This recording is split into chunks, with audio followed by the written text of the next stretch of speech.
Vous écoutez Elle est libre, une série de podcasts sur les vifs, violences intrafamiliales dans le Trégor. Bienvenue sur le 5e épisode du podcast Elle est libre, qui s'intitule Besoin de parler et de comprendre. Dans cet épisode, nous aborderons les ressources disponibles pour aider les victimes à sortir de ces situations difficiles, voire parfois du déni, et fournir un espace de parole et de compréhension pour celles et ceux qui en ont besoin. Cela implique parfois de suivre un cheminement personnel, de faire un ensemble de choix. Il est donc important de trouver des personnes pour parler, comprendre. Pour commencer à vous les présenter, nous avons choisi de raconter l'histoire d'une femme, Caroline, qui cherche à mettre des mots sur ce qu'elle vit. Caroline était une jeune femme épanouie dans sa vie personnelle et amoureuse. Elle a trouvé l'amour avec son conjoint et leur relation était initialement stable et saine. Cependant, au fil des années, leur relation s'est détériorée et Caroline a commencé à se sentir constamment tendue et surveillée. Son couple est de plus en plus instable, mais elle ne sait pas à quoi cela tient ni comment y remédier. Sa famille et ses proches s'inquiètent, ils lui font remarquer qu'elle se referme peu à peu sur elle-même. Au fil des jours, elle prend conscience qu'elle se sent de plus en plus isolée. Caroline est épuisée à force de devoir ruser et négocier avec son conjoint pour pouvoir dépenser de l'argent de leur compte commun. Elle a souvent peur de ses réactions imprévisibles et elle se sent en insécurité lorsqu'elle rentre chez elle.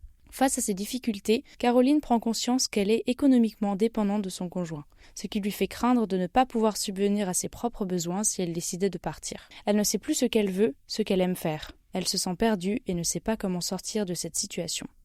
Nous sommes allés à la rencontre de Marion Bouchez, coordinatrice à la MICEP. Puis, nous avons échangé avec Anne Roudotte, assistante sociale à la maison du département des Côtes-d'Armor. Bonjour Marion, pouvez-vous vous présenter vous, ainsi que votre fonction et la structure dans laquelle vous travaillez ? Donc bonjour, alors Marion Bouchez, donc moi je suis la coordinatrice du service Kerlan de la MICEP. Donc la MICEP c'est une grosse association qui est implantée sur 3 départements bretons.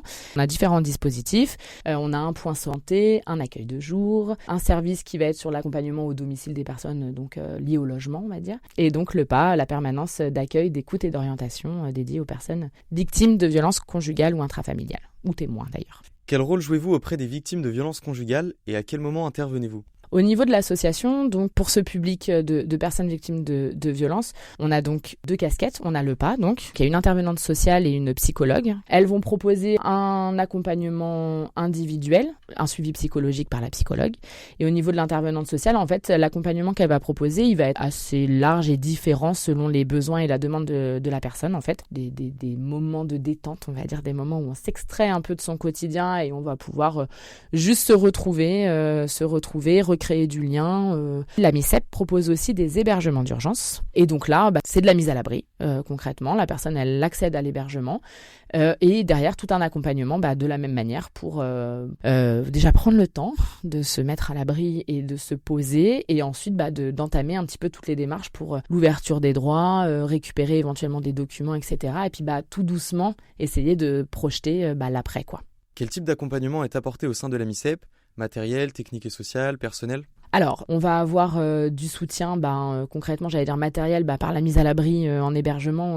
On propose un toit, concrètement, pour une durée déterminée. Et puis derrière, tout l'aspect accompagnement social, en fait. Donc, on va vraiment travailler sur l'ouverture des droits, la recherche de solutions pour l'après, et puis du lien et une orientation vers d'autres partenaires au besoin, quoi. Est-il compliqué pour les victimes de parler des violences qu'elles subissent et pourquoi ? J'ai envie de dire, je pense que c'est compliqué. C'est compliqué parce que ce qu'on constate souvent, c'est qu'il y a un sentiment de honte et de peur de ne pas être cru. Les auteurs sont souvent aussi dans un fonctionnement qui fait qu'on ne peut pas forcément s'en douter. Personne ne va me croire. Enfin, il est tellement super et sympathique quand on est en société, on va dire.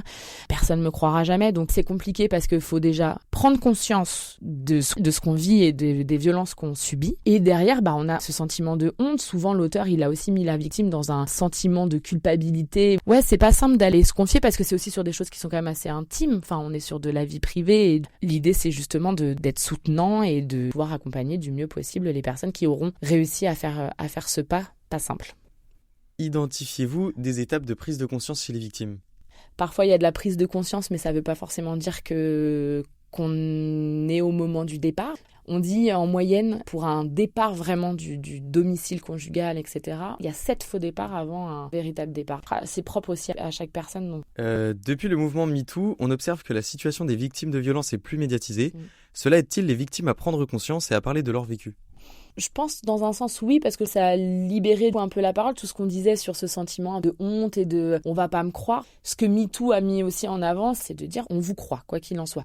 Quelle méthode mettez-vous en place pour libérer la parole des victimes ? On vous croit déjà, pour commencer.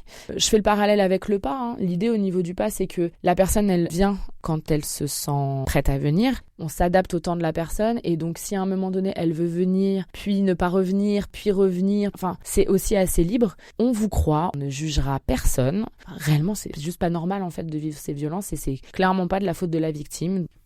Certaines victimes n'osent pas parler car elles ont un sentiment de honte et d'incompréhension. À quoi est-ce dû ? Il y a un petit schéma concrètement avec différentes phases de violence. On a une phase de tension où là, on sent que le moindre truc, ça peut faire exploser. Enfin voilà, donc c'est l'auteur qui va mettre un petit peu dans cette ambiance-là. À un moment donné, ça va exploser. Il va y avoir vraiment un moment de grosse violence, donc qu'elle soit physique, qu'elle soit verbale, qu'elle soit psychologique, le moment de violence. Et derrière, on va avoir toute cette phase de culpabilité. Et ensuite, on est sur une phase de lune de miel où oui, mais d'accord, mais je te promets, je vais changer. Et puis, je t'offre des fleurs et des voyages, etc. C'est toute l'emprise, en fait. Au fur et à mesure, on se sent coupable, et puis une fois qu'on a pris conscience, on a honte de se dire mais comment j'ai pu laisser faire ça, ou ce sentiment de honte que les victimes elles ont peut parfois rendre difficile aussi le fait d'en parler. Alors la discussion, alors qu'elle soit avec un professionnel ou qu'elle soit avec d'autres victimes d'ailleurs, je pense que déjà c'est aussi de se rendre compte qu'on n'est pas seul à avoir vécu ou à vivre cette situation-là. À partir du moment où on en a parlé, etc., c'est comme si ça s'ancrait, quoi. Merci Marion Bouchès d'avoir répondu à nos questions. Bonjour Anne Roudotte, pouvez-vous vous présenter ainsi que votre fonction et la structure dans laquelle vous travaillez ? Je m'appelle Anne, je suis assistante sociale à la maison du département de Lannion. On regroupe différents services, le service d'action sociale de proximité auquel j'appartiens, la protection maternelle et infantile et le service enfance-famille. Il y a aussi le CLIC. Quel rôle jouez-vous auprès des victimes de violences conjugales et à quel moment intervenez-vous ?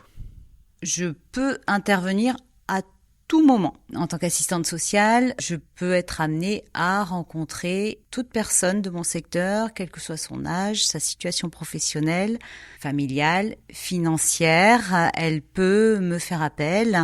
Je suis soumise au secret professionnel et je peux recevoir les personnes soit à la maison du département ou sur des lieux de permanence extérieure ou à leur domicile. Quels sont les services et les ressources disponibles au sein de la maison du département pour les personnes victimes ou témoins de violences conjugales ? Les ressources et services dont j'ai parlé en premier, c'est-à-dire le service social de proximité, la PMI, et le service enfance-famille, que ce soit pour les victimes ou les témoins, parce qu'on est un service public qui reçoit toute personne. Une mère de famille sait que sa fille est victime de violences conjugales, qu'elle se pose des questions. Elle peut venir nous voir pour essayer de décrypter ce qui se passe, pour décrire. Et on va essayer de donner des pistes, mais on ne peut pas s'imposer. Sauf dans les situations de protection de l'enfance, on ne peut pas obliger les gens à venir nous voir. On peut donner des indications, donner des informations, rester à disposition. Comment pouvez-vous encourager les victimes à parler malgré le fait que certaines ne soient pas conscientes de leur situation ? On est plus dans les échanges et dans la discussion et le fait qu'elles savent qu'on est là, on est à leur disposition quand elles veulent et que si elles n'ont pas envie de faire de démarche maintenant, ça sera peut-être le cas dans 6 mois, elles auront peut-être envie. Depuis le mouvement MeToo, on observe que la situation des victimes de violences est plus médiatisée. Cela aide-t-il les victimes à prendre conscience et à parler de leur vécu ? Oui, je pense. Je pense que là, certaines situations sont moins tabous, notamment les violences sexuelles. On parle aussi davantage des violences économiques, des violences psychologiques aussi. Et plus on en parle, plus ça encourage la prise de conscience.